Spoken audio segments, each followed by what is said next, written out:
प्रेम, विश्वासघात और हत्या। यह कहानी 2010 में हुई एक सच्ची घटना पर आधारित है जिसने पूरे देश को हिलाकर रख दिया था। यह घटना एक छोटे से शहर के एक अमीर परिवार की थी जहां प्यार, धोखा और हत्या का एक खेल खेला गया। आयुषी और विवेक दोनों एक प्रतिष्ठित कॉलेज में साथ पढ़ते थे। दोनों का प्रेम संबंध कॉलेज के दिनों से ही शुरू हुआ था।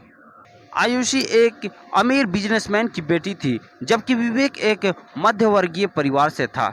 आयुषी के परिवार को ये रिश्ता कभी पसंद नहीं था, लेकिन दोनों ने परिवार की मर्जी के खिलाफ जाकर शादी कर ली।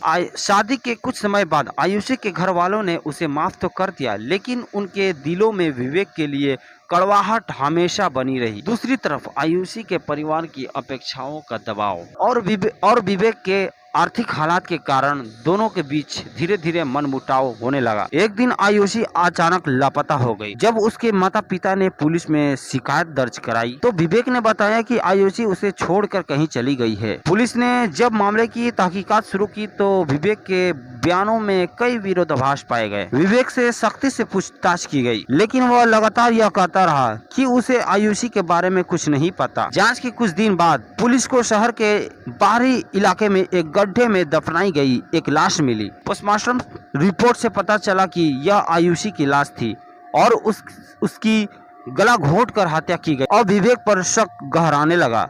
जब पुलिस ने विवेक को दोबारा गिरफ्तार किया और कड़ाई से पूछताछ की तो उसने टूटकर सच्चाई कबूल कर ली। विवेक ने बताया कि उसकी आयुषी से लगातार झगड़े हो रहे थे और एक दिन गुस्से में आकर उसने आयुषी का गला घोंट दिया। अपनी गलती छिपाने के लिए उसने आयुषी की लाश को घर से दूर ले जाकर दफना दिया। विवेक को हत्या के जुर्म में गिरफ्तार कर लिया गया और उसे उम्र कैद की सजा सुनाई गई। आयुषी के परिवार के लिए यह एक बहुत बड़ा झटका था, लेकिन उन्होंने विवेक को उसकी सजा मिलते देख राहत की सांस ली। यह सच्ची घटना बताती है कि किसी भी रिश्ते में भावनाओं पर नियंत्रण रखना कितना महत्वपूर्ण होता है। गुस्से और आवेश में लिए गए फैसले जीवन बर्बाद कर सकते हैं।